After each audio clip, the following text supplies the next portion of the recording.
Senhoras, senhores, queridas irmãs, queridos irmãos espíritas, jovens, formulamos votos de muita paz para todos nós.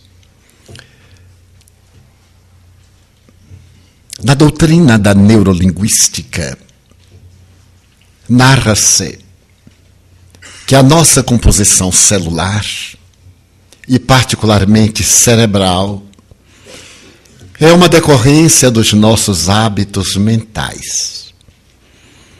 Aquilo que fixamos através do pensamento torna-se-nos uma função que se repete por automatismo. Graças a este conceito, a metodologia apresenta-nos na área da pedagogia a técnica da repetição. Somos, então, aquilo que pensamos. Também assim estabelece a doutrina espírita, que os nossos hábitos começam primeiro no pensamento, desde quando alcançamos a área da razão. Saímos dos automatismos do instinto para a capacidade de discernimento e, através da educação, a elaboração de atos e hábitos que consideramos éticos, civilizados, dentro dos padrões sociais da cultura na qual nos movimentamos. Iremos, então, iniciar por uma proposta da neurolinguística a respeito de um jovem órfão que, em plena fase de adolescência, começou a interrogar-se: o que é a vida? Qual é a finalidade da vida? Qual a razão do sofrimento? Para onde nos voltamos? Defrontamos a dor, ceifando vidas, ou pelo menos interrompendo esperanças. E o jovem Kim resolveu por isso mesmo empreender uma grande viagem para tentar encontrar as respostas às suas interrogações. Certo dia caminhava entre diversas aldeias, quando percebeu um homem de avançada idade que conduzia sobre as costas uma cesta coberta que parecia pesar-lhe demasiadamente. O jovem acercou-se e perguntou-lhe o nome, ao que o estranho redarguiu: Sártebus. Poderia permitir-se que eu o acompanhasse? É-me indiferente. Que carrega o senhor nessa cesta? O homem olhou com surpresa e não lhe deu qualquer resposta. Eu sou Kim e ando procurando conhecer a razão dos sofrimentos humanos. Por que a vida é tão complexa e tão variadas são as suas manifestações? O idoso meneou a cabeça com mau humor e continuou a carregar o seu cesto. Tornaram-se amigos, porque a partir de então o jovem acompanhou incessantemente. Fazia parte da sua comitiva, sendo apenas eles dois. Repartiam o pão, acendiam a fogueira e repousavam à noite.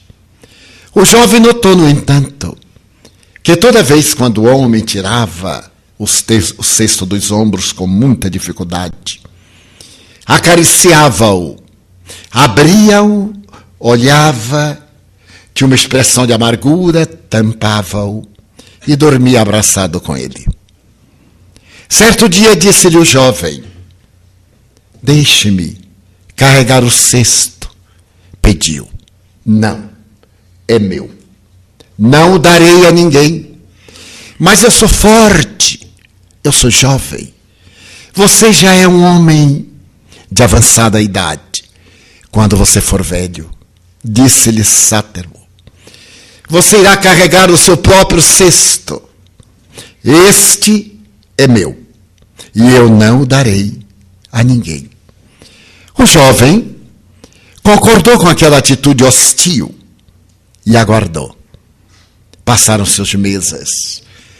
Cada vez mais alquebrado, o ancião prosseguia carregando o seu cesto, que ele destampava antes de dormir.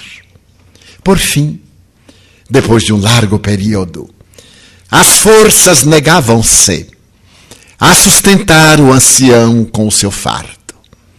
E numa noite que ele percebeu ser o último momento da sua vida, chamou o jovem e disse-lhe: cada um de nós carrega o seu próprio fardo. O cesto é o lugar onde vamos acomodando tudo aquilo que tem valor para nós. E agora que eu me despeço do mundo, não lhe posso dar o meu cesto, porque a partir de agora você já estará carregando o seu também. É uma questão de tê-lo visível ou carregá-lo na imaginação. E morreu. O jovem Kim preparou uma sepultura e inumou o idoso. E quando veio o dia, agora livre da presença que o impedia de saber o conteúdo daquele cesto misterioso, o jovem abriu com uma expectativa, mas ao olhar para dentro não encontrou nada. Ele deu-se conta que naquele cesto estavam todas as questões sem valor, às quais o ancião valorizava demasiadamente.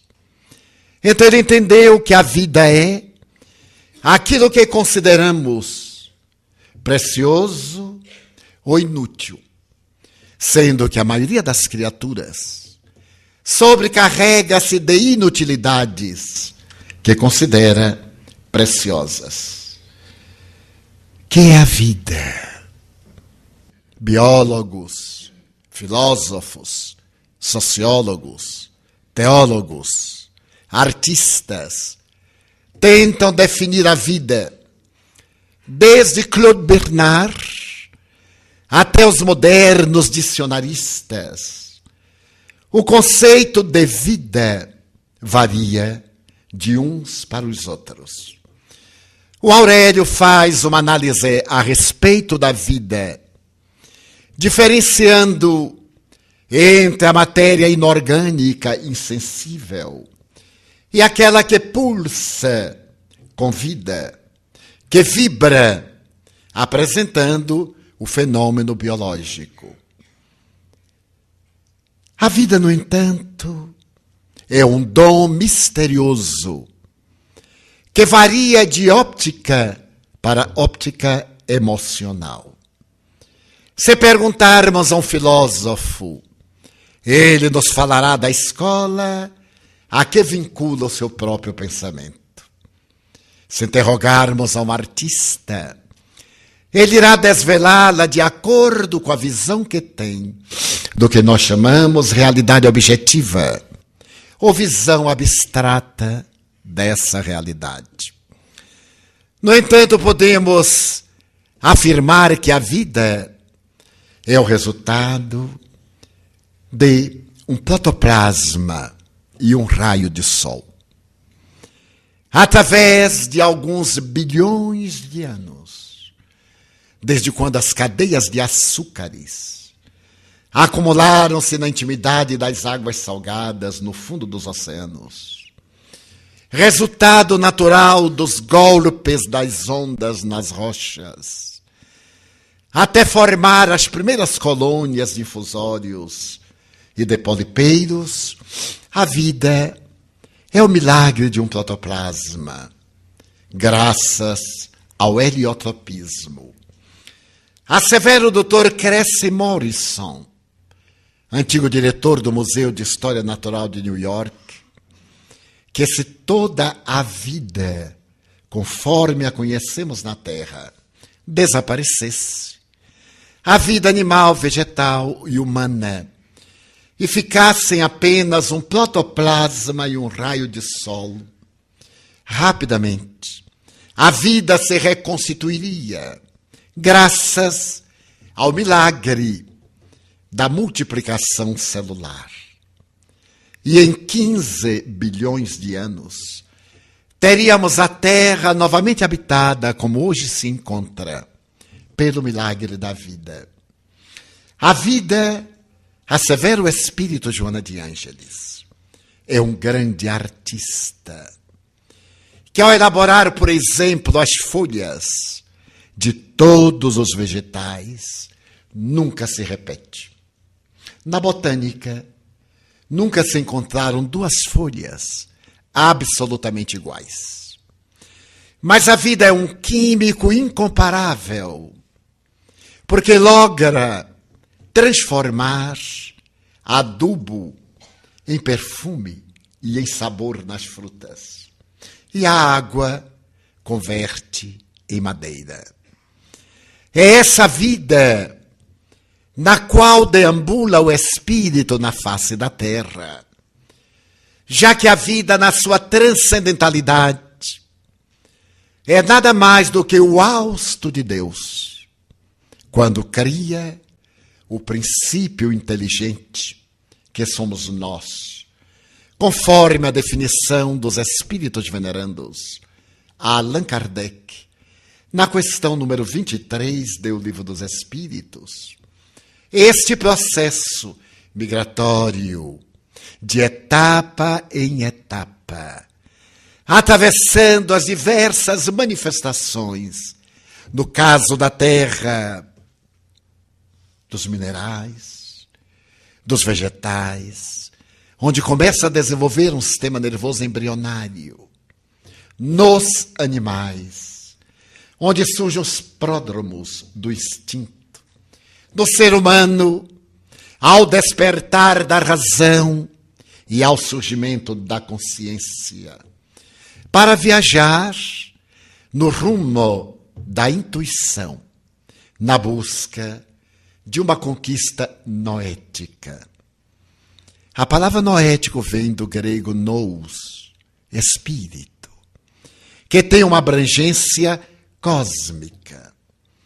Para nos adentrarmos na vida, os desafios e as soluções, a doutrina espírita estabeleceu que esse espírito é revestido de uma camada da mesma substância semi-materializada, que se encarrega de modelar na forma as suas necessidades, os desafios que se devem impor para que se desenvolva o Deus interno, a chama divina que é, carregando toda a fatalidade da sua destinação.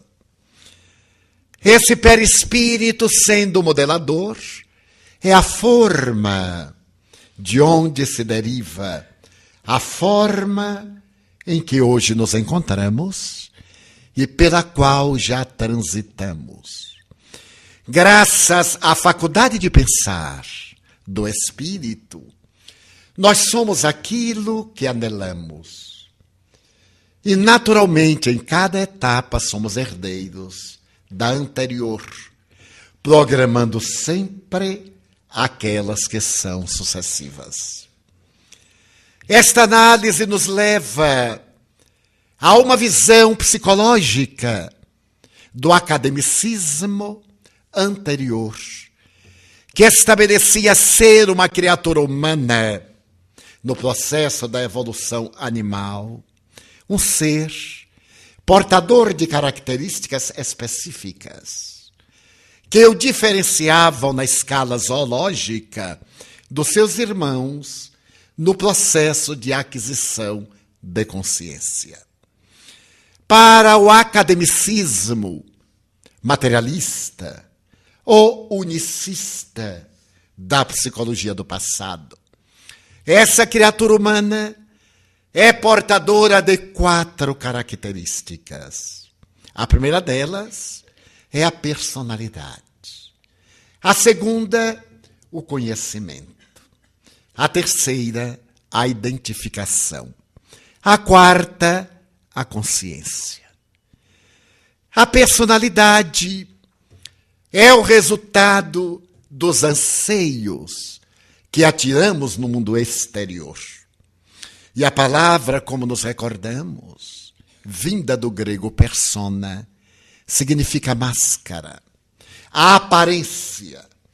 Já que na Grécia clássica, os atores, para poderem mudar de personagem, usavam a persona, que tipificava indivíduos. Daí vieram personagem, personalidade e personificação, que caracteriza todos os indivíduos. A personalidade, portanto, é a nossa aparência. Aquilo que desejamos que os outros vejam. O que não significa que sejamos aquilo que projetamos. Há uma grande diferença entre o que vê em nós e o que nós somos em realidade. Quando alguém apresenta determinadas características de personagem, não significa necessariamente que seja uma pessoa portadora desses valores. A personalidade não é em absoluto negativa para a criatura humana. O psicólogo e teólogo americano Johnny Powell, em uma pequena obra, tem ocasião de asseverar: eu não lhe digo quem sou, porque você não me receberia. Todos nós temos uma tendência atávica ao mito, à parábola, à fábula. É um arquétipo ancestral que se faz inerente ao ser que somos, no corpo em que estamos. A psicologia dos anos 60 resolveu, na área da educação, combater a mitologia, particularmente na linguagem dos contos de fadas, das histórias da carochinha, informando que elas, histórias e fábulas, deformavam a personalidade do educando. Mas a realidade é que a fábula e o mito são tão preponderantes que, ao terminarmos com as tradições arquetípicas do lobo mau e de Branca de Neve, dos três porquinhos e do lobo mau, e esses outros arquétipos, substituímos naturalmente pela força ciclópica dos novos mitos da cultura robótica e tecnológica. Rambo é o lobo mau para o mundo inteiro, a serviço de uma nação. Pokémon, que pretende salvar o universo, porque a violência já não se contenta em destruir a Terra e o sistema solar. É o universo. E também os astros dos desportos, da televisão, do cinema, da comunicação em geral, os criminosos seriais, que se transformam em verdadeiros mitos, aos quais a nossa persona vincula-se de acordo com as nossas tendências. Então nós temos necessidade de aparência. Essa aparência agrada os nossos sentidos. Mas, como consequência, responde pelos desastres da afetividade. Nós nos apaixonamos pelo que as pessoas projetam. E nos relacionamentos de parceiros, nós projetamos em mecanismos de transferência dos nossos conflitos e de nossas necessidades para outrem aquilo que nós não temos e que gostaríamos que fosse. Encontramos alguém gentil, afável, simpático, bem vestido, bem penteado, com maneirismos e nos apaixonamos pela persona. Logo depois, à medida que nos vamos relacionando, a máscara vai cedendo lugar à realidade, ao ser. E nós, que cultivamos a fantasia, vamos perdendo o contato com aquela imagem à qual nos afeiçoáramos. Até o momento em que nós encontramos o indivíduo, que de maneira nenhuma corresponde à projeção da sua imagem. E logo dizemos, mudou. Não é aquela pessoa a quem eu conheci. É. Só que nós a conhecemos mascarada. Uma amiga minha reduziu esse conceito psicológico a um fato. Ela estava casada há 30 anos. No tempo que se usavam camas de casal. Ela já havia tido a felicidade de propor camas separadas para o bom êxito dos parceiros. Porque ninguém incomoda a ninguém. Cada um se movimenta como quer, sem ter que acordar o outro. E ela me disse, primeiro fator, estamos juntos, porém separados. Mantemos a nossa individualidade no sono. Então, se nos movimentamos, não acordamos o outro. E se ressonamos com educação, também não despertamos o outro. Minha amiga era uma pessoa extraordinária. Ela conseguia ressonar educadamente. E sempre eu tenho cuidado de deitar-me de costas para ele. Na mesa de cabeceira, eu tenho batom, perfume e um copo com água. Se por acaso ele me chama, meu bem, eu de imediato uso a água, o batom, o perfume, volto-me. Olá.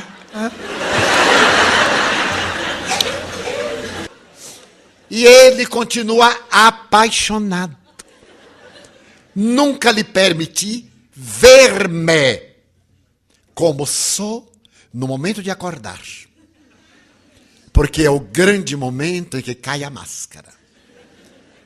Naquele tempo usava-se Bob. E ela dizia, jamais eu deixo que ele me veja com cabeça de astronauta.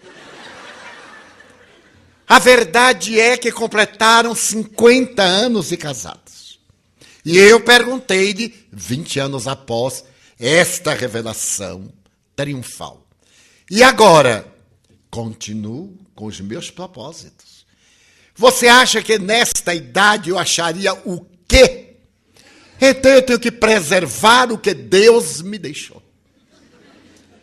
E perguntei, e ele como lhe aparece? Acabado. Porque os homens não têm tempo de cuidar-se.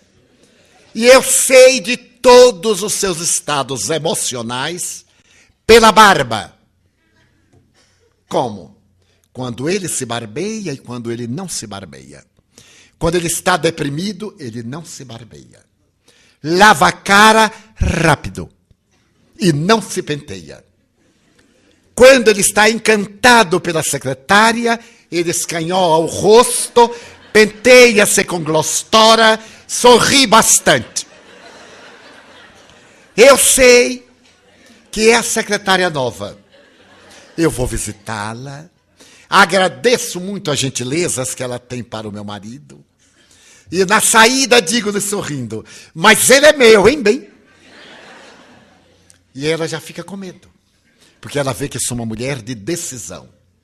Está marchando para os 60 anos de casada. Creio que eles vão completar um centenário de casados. Mas é a persona. A maioria dos amigos me dizem, quando nos casamos, ou resolvemos ficar juntos, era uma pessoa gentil. Basta dizer que abria a porta do carro para eu entrar, colocava a cadeira quando eu me sentava à mesa, servia-me água. E agora, quando eu digo bem, ele redargui, que é. Eu disse, mas é natural. Ele já lhe conquistou. E dentro da psicologia da afetividade, nós temos uma tendência de criar desafios negativos para a vida. Segundo o Dr. Stein, somos rudes com as pessoas queridas e gentis com os desconhecidos. Porque aos desconhecidos desejamos conquistar. E aos queridos acreditamos que já conquistamos e os perdemos. É muito fácil conquistar novas pessoas. Difícil mantê-las. E por isso vivemos numa sofreguidão de novos amigos e futuros companheiros distantes. O desafio da amizade consiste na solução de preservá-la. É necessário preservar as amizades. Agora, sem a fantasia, dentro de um sentimento de realidade. Aquela imagem que nós tínhamos do indivíduo cedeu lugar agora ao afeto que mantemos por ele pelos seus valores e não por aqueles que lhe atribuíamos. É muito comum amarmos a pessoa naquilo que gostamos que ela tem. Projeção da nossa imagem para nos amar na pessoa aquilo que gostaríamos de possuir a fim de nos amarmos. E como não temos, exigimos que o afeto possua para amarmos o ego no outro indivíduo. Deveremos amar a cada criatura e a cada coisa pelo que é, pelo que apresenta, da forma como se expressa. Uma outra amiga sintetizou-me isto. Eu amo tanto meu marido até na estupidez dele. Porque ele é único. É a única pessoa que me diz coisas verdadeiras e que eu calo. Porque se alguém se atreve, eu então discuto. Mas como ele me conhece, então eu calo. E, lamentavelmente, como ele não é gentil, ele me diz com atrevimento o que somente de uma forma atrevida eu escutaria. A personalidade é o que nós projetamos, mas é uma necessidade da criatura humana. A segunda característica é a identificação. Todos nos identificamos com aquilo que vibra em nossa faixa emocional. Diríamos em uma linguagem de física ou de música, sintonia. Todos nós estamos numa vibração interna que nos leva a sintonizar com uma equivalente. É a proposta das ondas. A doutrina espírita estabelece a lei das afinidades. No nosso intervalo, as pessoas afins formarão pequenos grupos. É inevitável. E se alguém estiver num grupo não compatível com a sua identificação, roda e desloca-se para uma outra área de afirmação da sua personalidade. A identidade é algo preponderante em nossa vida, como identificação de propósitos, de ideias, de aspirações, de valores positivos e negativos. Dize-me com quem andas, e eu te direi quem és, é o brocardo popular. Dize-me quem és, e eu te direi com quem andas. É o oposto. Mas isso é uma necessidade do nosso processo antropossócio psicológico. A nossa evolução leva-nos a equivalentes, impondo-nos a necessidade de alcançar níveis de afinidades superiores, como veremos.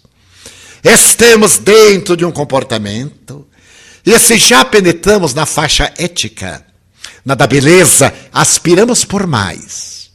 Nós vemos isso nos artistas, especialmente aqueles que se não permitem corromper em nome da arte, não corrompendo, portanto, a arte em nome da qual eles colocam a existência. Essa lei de afinidade impressionou-me há mais de 40 anos, quando, no relacionamento com um jovem, ele me propôs acompanhar-me numa digressão pelo seu estado. Ele disse-me: eu tenho hábitos que gostaria de corrigir.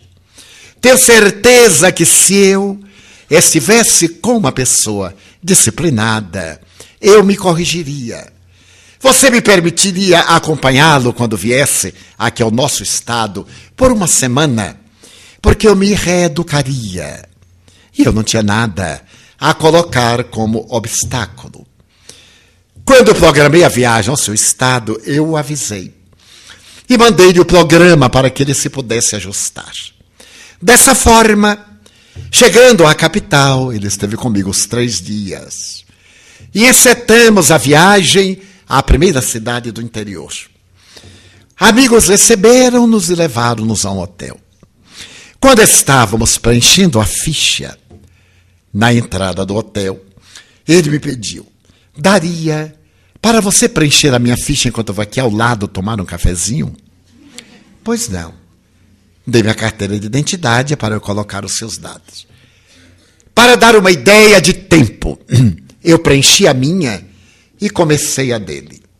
Ainda não havia terminado quando ele chegou, os olhos muito brilhantes, com uma alta descarga de adrenalina, algo pálido, e me disse: Divaldo, não termine. Acabo de encontrar um amigo e não vou ficar aqui no hotel. Eu então lhe perguntei: mas é um amigo de há muito tempo? Não. Eu o encontrei agora. Mas encontrou ou reencontrou amigo? Bem, estou encontrando. Então não é amigo. É um conhecido. Ah, de fato. Como você sabe? Eu digo: não sei de nada. Você vai me dizer. Porque você me fez uma proposta. Eu aqueci. Você não vai sair assim me deixando sem entender. Agora eu lhe exijo explicações da sua atitude. Bem, você sabe, eu entrei no café. Eu tenho um radar. Dei uma olhada e já me identifiquei. Então, eu estou pensando em ficar com esse amigo. Eu digo: olha, você me pediu a oportunidade de uma convivência. Eu aqueci. Você agora declina da convivência. Eu estou de acordo. Mas permito-me dar-lhe um conselho. Tenha muito cuidado com o radar. Porque o radar pega qualquer emissão de onda. E nem sempre as ondas superiores. Tanto pega um asteroide como um avião ou uma pedra que voa no ar. Tenha muito cuidado. Fora eu, não iria hospedar-me com esse desconhecido a quem você chama amigo.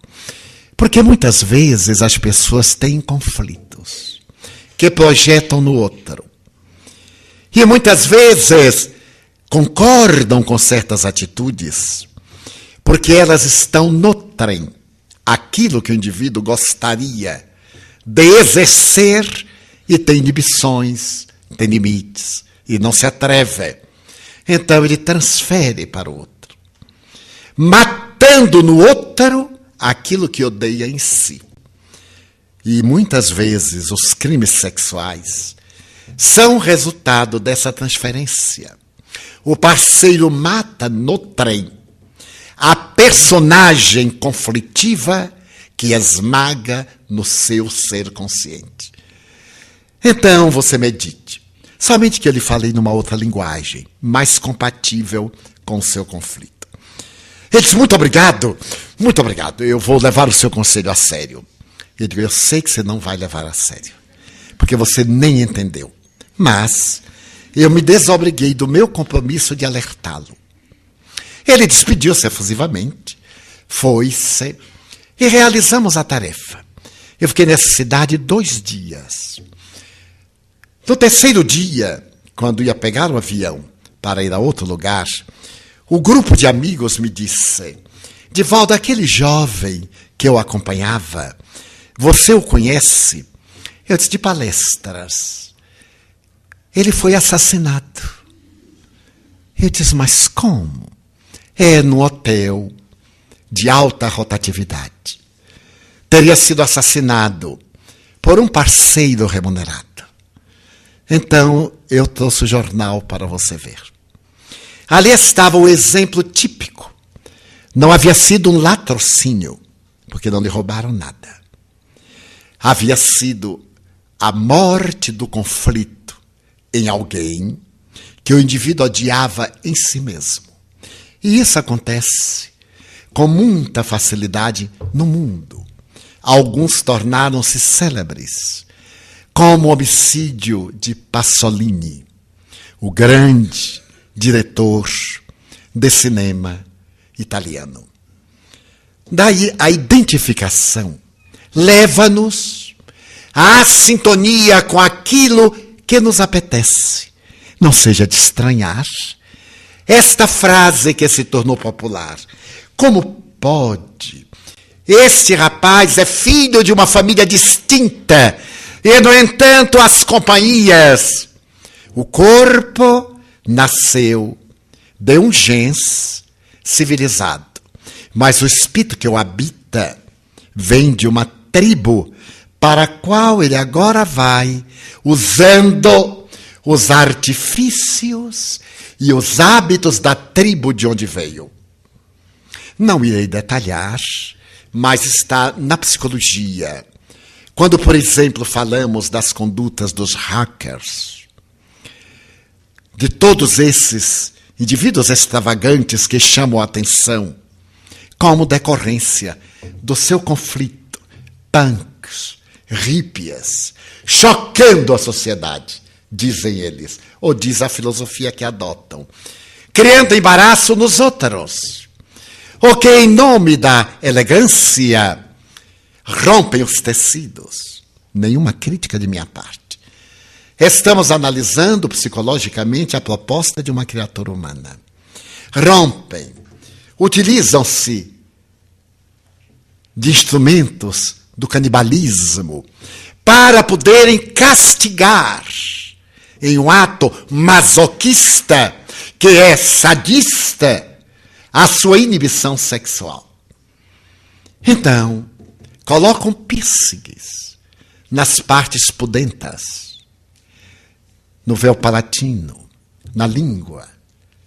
E desta maneira projetam a imagem, por causa da sua faixa espiritual, que ainda se encontra em um nível de consciência que iremos examinar. A identificação, portanto, é uma peculiaridade da criatura humana. A terceira característica é o conhecimento. Todo ser humano pensa. Pensando, tem conhecimento. Os animais têm-no pelo automatismo do instinto, sem discernir. Se dissermos ao animal amestrado a palavra, ele atende. Mas se mudarmos a modulação, ele não decodifica.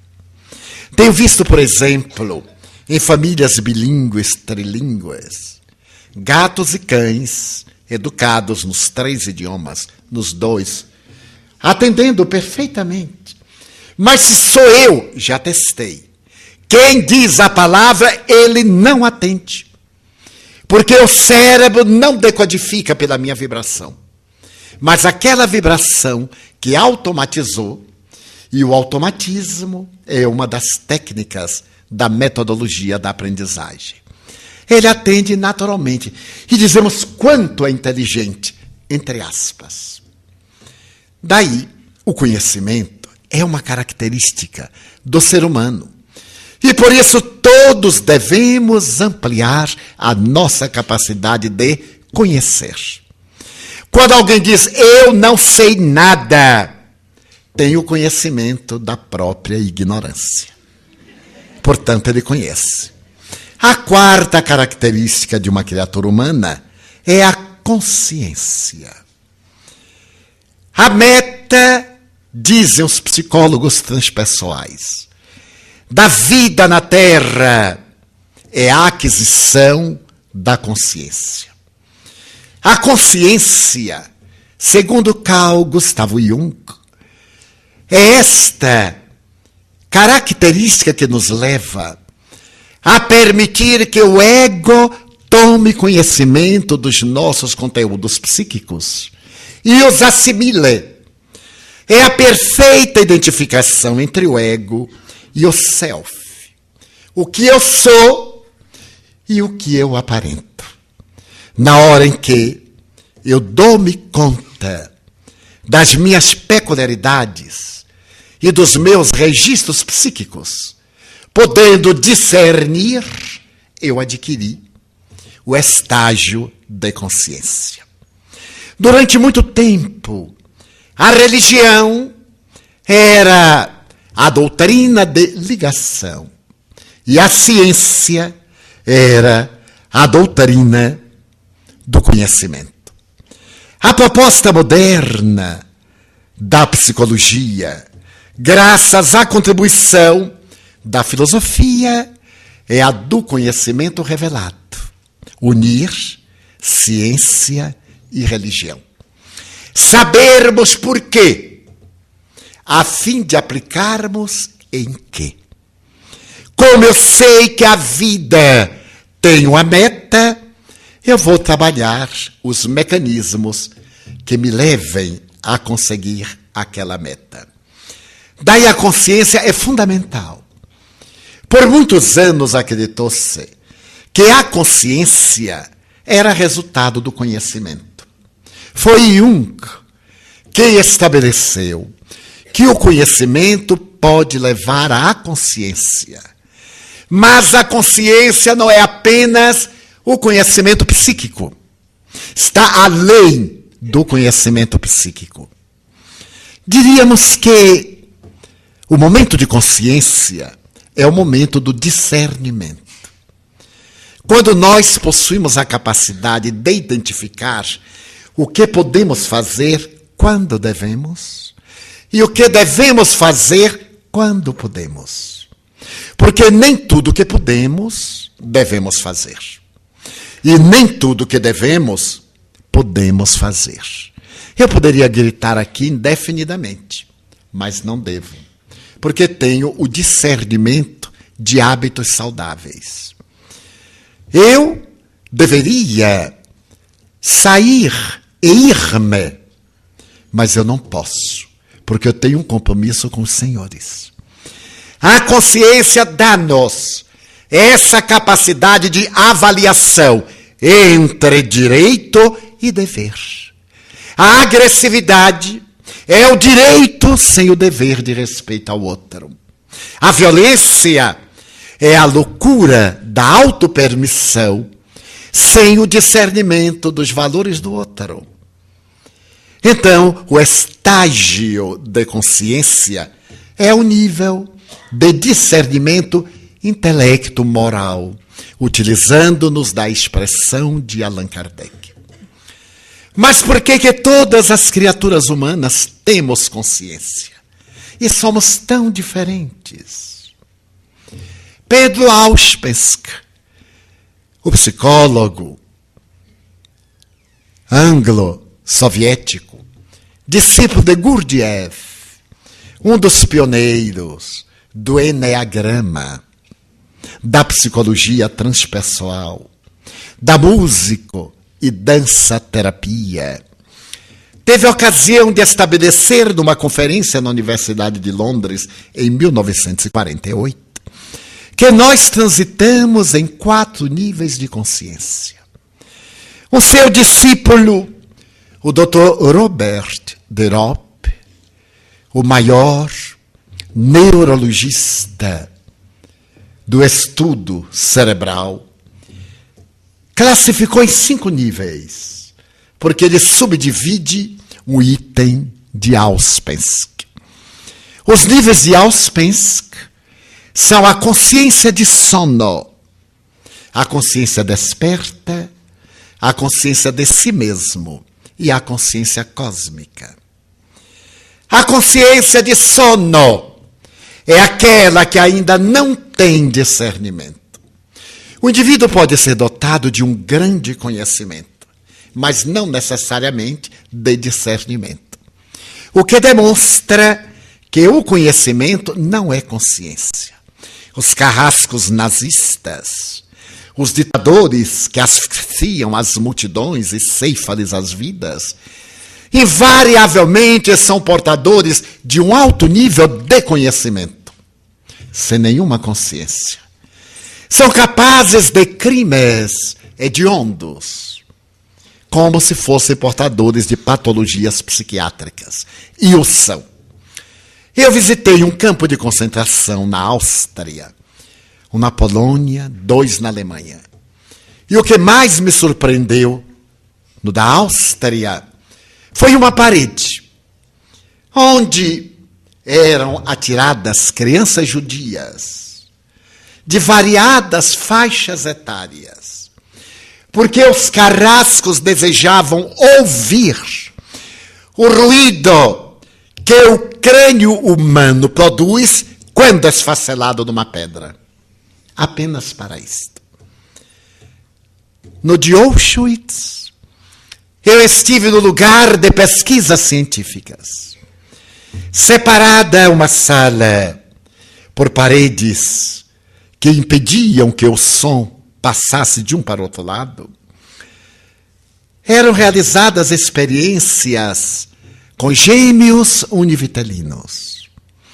Tirava-se a pele de um deles sem anestesia, na tentativa de examinar-se se o outro recebia alguma mensagem telepática, ou se fazia no músculo glúteo tatuagem para ver se o outro experimentava qualquer sensação de dor.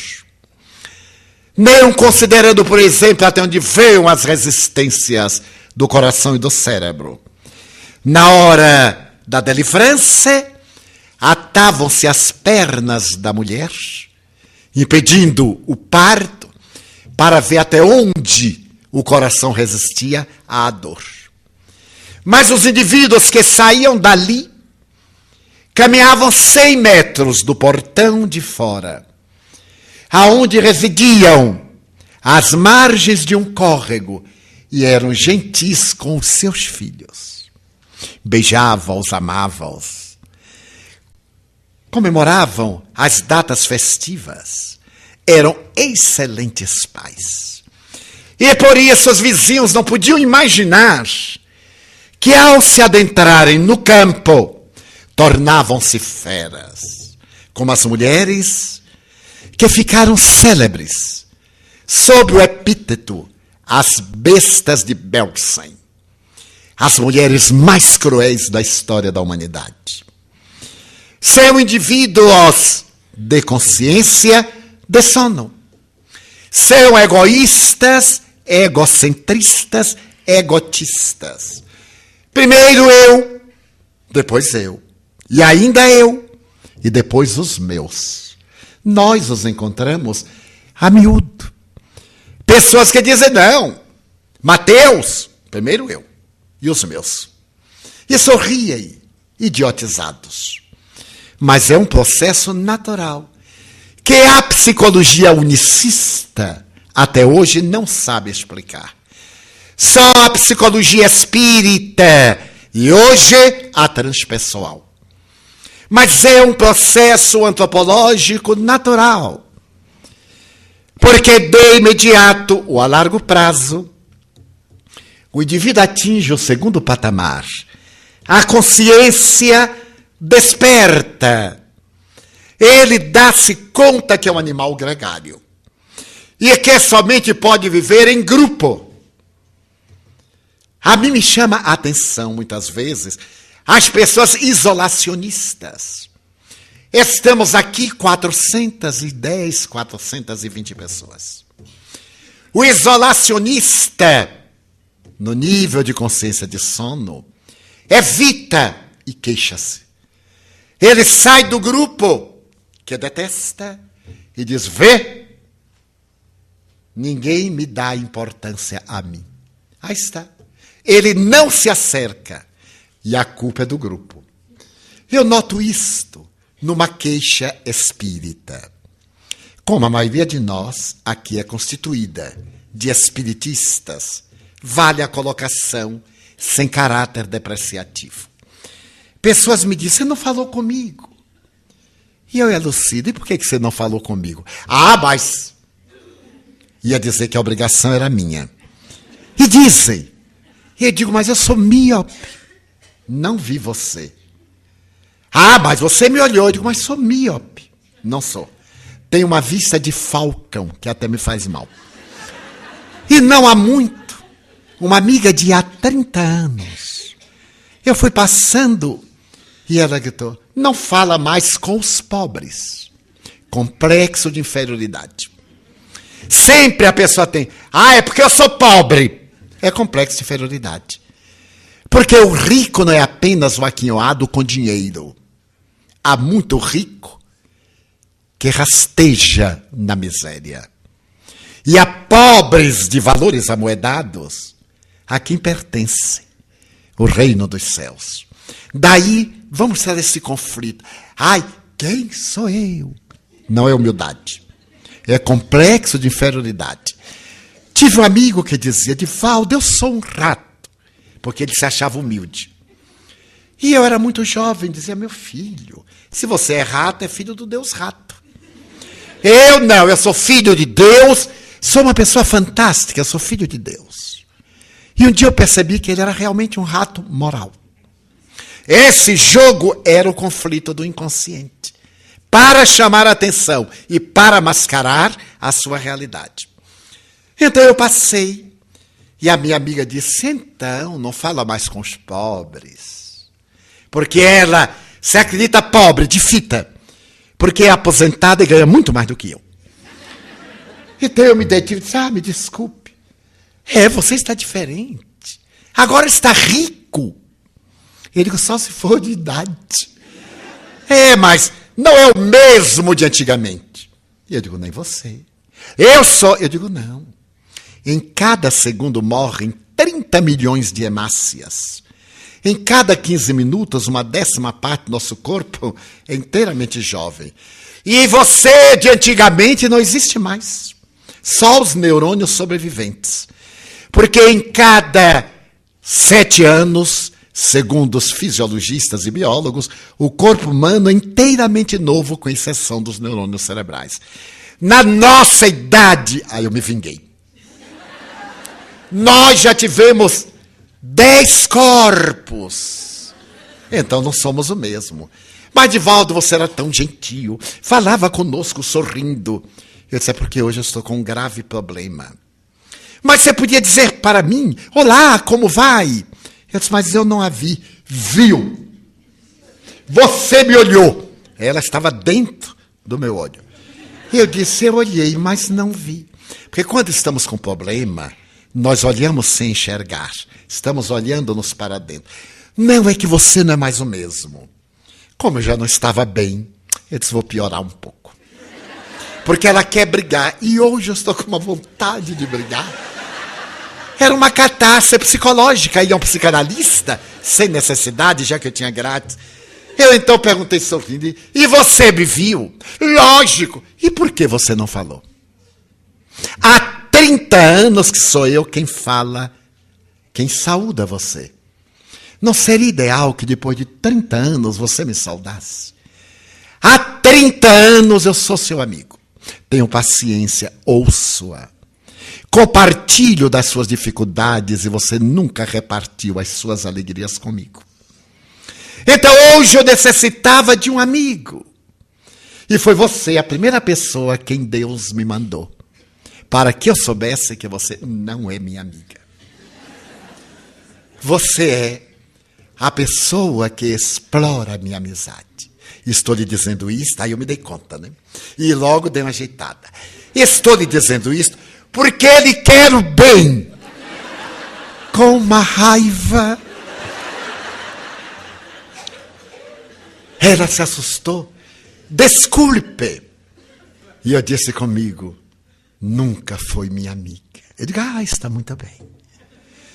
Mas à medida que eu disse isso, eu concluí que ela era consciência de sono. E como Joana de Ângeles me diz, para o meu sofrimento, você é que tem obrigação. Eu digo assim, a partir de hoje, quando eu passar e não falar com você, é por causa da idade. Fiz este sacrifício de dizer a verdade. Então, saúde-me, que me vai ajudar muito. Mas esse mesmo mecanismo existe nas casas espíritas, algumas. Porque os diretores são tão atarefados que não têm tempo para os frequentadores. E não poucas vezes, como acontecia em outras religiões, frequentamos uma instituição anos e não fazemos amizade com ninguém. Deixamos de frequentar e ninguém nota. Então, depois de reflexionar muito sobre isto, eu aprendi uma lição com os pastores protestantes americanos ingleses. Eles recebem a clientela, os fregueses, os fiéis, à porta, para saudar a todos, saber o nome de todos. Para que na sua comunidade, quando alguém tem um problema, ele pergunte, fulano, por que não está vindo? Porque em nossas casas nós adoecemos, morremos e ninguém sabe. A gente também de propósito não avisa. Porque como lá tem médium, que os médiuns descubram. E é um jogo de consciência de sono. Eu então tomei uma atitude. Em nossa casa, eu chego para as reuniões públicas 1 hora antes. Todas as vezes. Retorno de uma viagem exaustiva. Às 19 horas, um pouco antes, eu estou lá à porta. Nós temos comissões de recepção em todas as portas. Quando chega alguém que não é conhecido, a comissão pergunta, é a primeira vez que vem? Quem recomendou? Desejaria alguma coisa de especial? Porque muita gente, quando vai ao centro espírita, vai com medo. E se apagar a luz, fazer a prece, a pessoa fecha os olhos e entra embaixo da cadeira. Porque é agora que vai aparecer coisa nenhuma. Então isso quebra. A comissão distribui mensagens, leva até um lugar aonde alguém muito astuto colocou uma bolsa para o seu privilegiado, que vai chegar às 9 e quem chega às 7 fica de pé. Mas o privilegiado tem que sentar. E eu sempre digo assim, tire a bolsinha, sente. Como bolsa não ouve palestra, não precisa ficar na cadeira, fica no chão. E quando chegar o dono da bolsa, esse lugar é meu. Não sabia. Estava uma bolsa. É minha, aqui está. E não deu lugar. Entenderam a indireta, não é?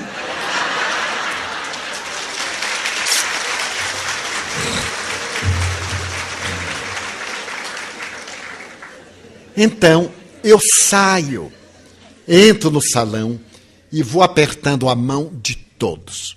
Venho por este lado, faço a volta, depois pelo outro, pela frente, todos.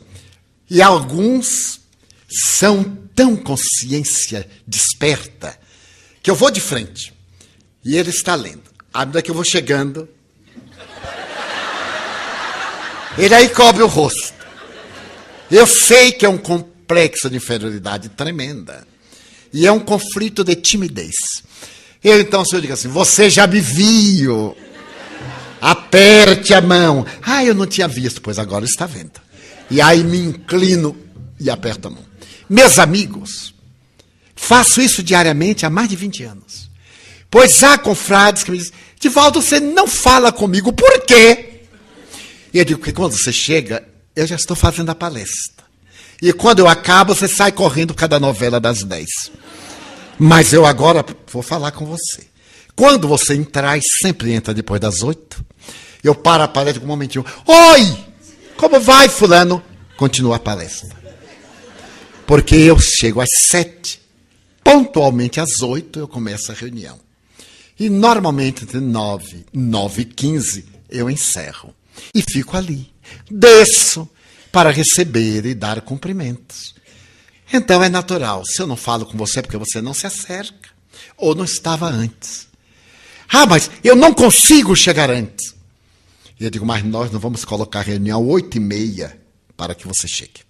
Porque já era uma insinuação para nós adiarmos a hora. Ia começar às 3 da madrugada, porque são pessoas que habitualmente saem de forma que o tempo não dá para chegar no horário. Se nós estabelecermos um critério, e este é um dos desafios da vida, de respeito ao tempo do outro, é claro que nós chegaremos em tempo. Também é uma coisa muito comum nas palestras. Eu chego invariavelmente 1h30 antes. E ali estou. E os organizadores dizem, olha, nós vamos atrasar um pouquinho, porque tem muita gente atrasada. Eu digo, eu acho bom, mas um desrespeito a quem chegou no horário. Não lhe parece? Mas é que aqui, quando a gente marca 8 horas, quer dizer 8h30. Quando marca 8h30, quer dizer 9 horas. Eu digo, então um dia marque e cumpra o horário. Mas eles não chegam, chegarão. Porque quando chegarem, já está no meio. E a partir de então, sabendo do horário, passarão a chegar. Mas é porque é muito melhor ser inconsciente, é consciência de sono. Atende com carinho aos indisciplinados e deseduca os que são disciplinados. O que sucede? Marcamos o horário, a pessoa diz, não, eu sei que não começa, e então não chega, e realmente não começa. Quando eu estou e tenho intimidade com a pessoa, eu digo, olha, você vai desculpar, mas eu vou começar no horário. Porque quando eu chego, eu pergunto, qual vai ser o horário? Quais são os meus compromissos para eu poder formar a minha agenda?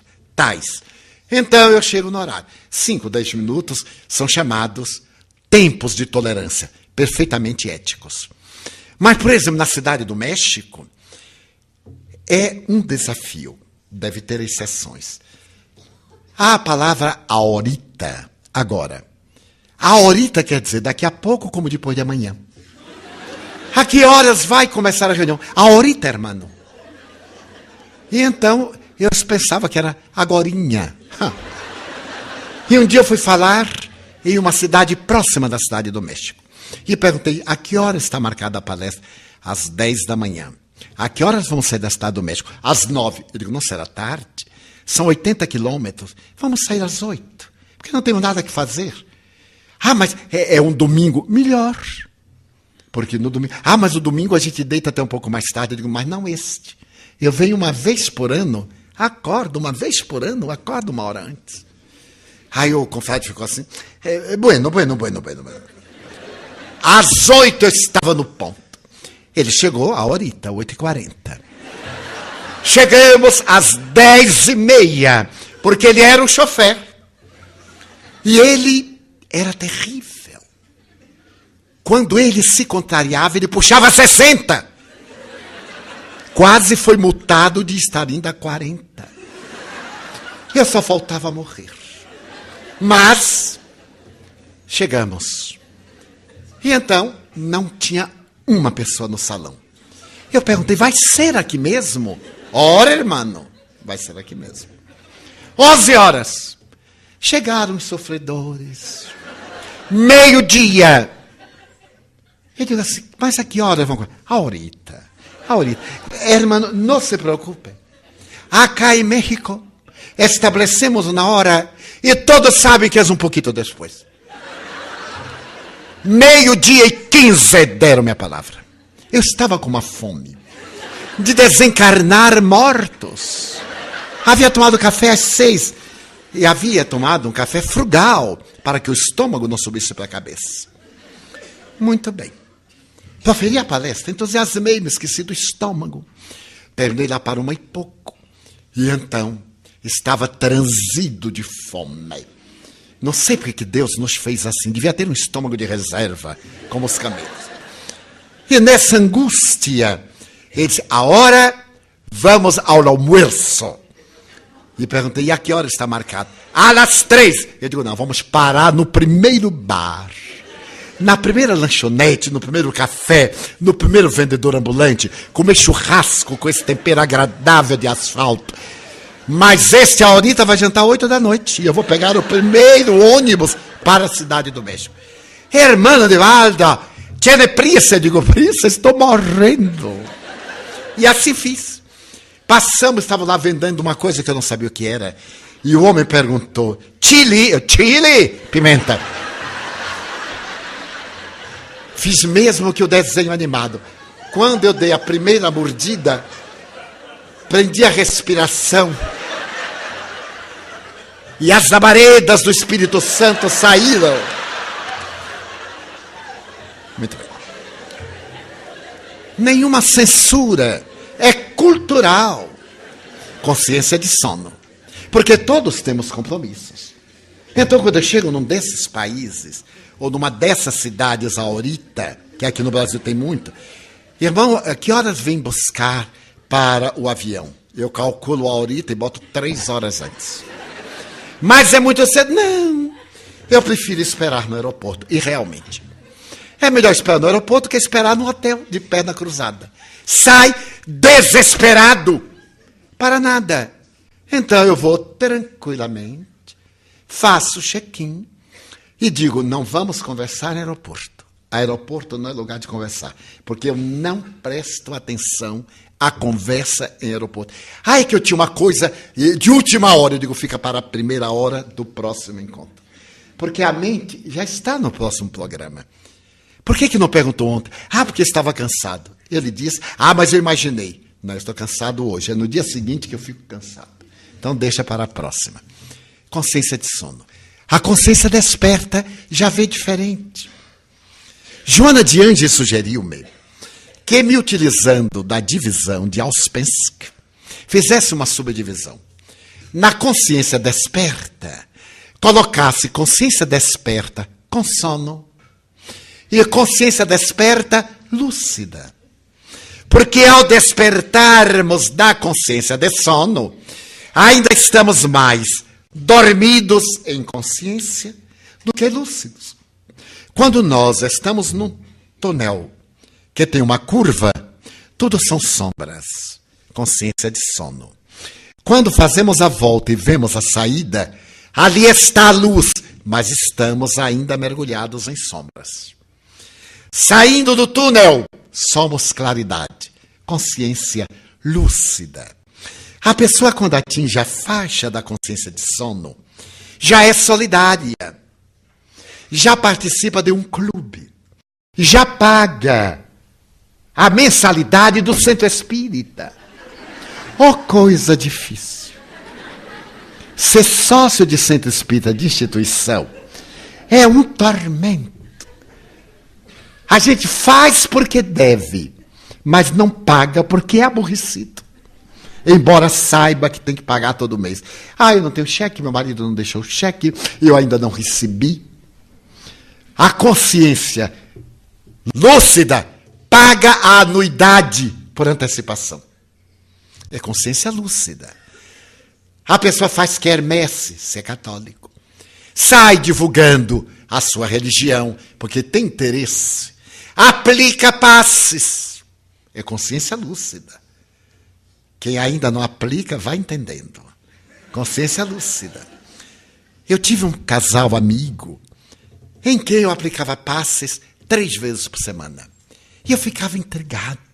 Mas por que será que eles necessitam tanto de passes? Mas aplicava, eles estavam ali, eu aplicava. Certo dia eu estava enfermo e disse-lhes, hoje eu não vou poder aplicar-lhes o passe, porque eu não estou bem. E noto que vocês estão muito bem, a aura está muito bonita. E ele disse, é verdade, irmão Divaldo. Eu disse, por que tomam tanto passe? Para guardar as energias para quando a gente precisar. Eles me exauriam com um banco de fluidos que eles colecionavam. Para quando tivesse problema, já tinha o fluido. Era só abrir e se refaziam. A consciência lúcida, portanto, leva-nos a contribuir em favor de. O terceiro nível de consciência é consciência de si mesmo. na consciência de si mesmo, nós descobrimos que a consciência administra a máquina em que se movimenta. E essa máquina tem 7 funções. Nós iremos fazer uma pausa e prosseguiremos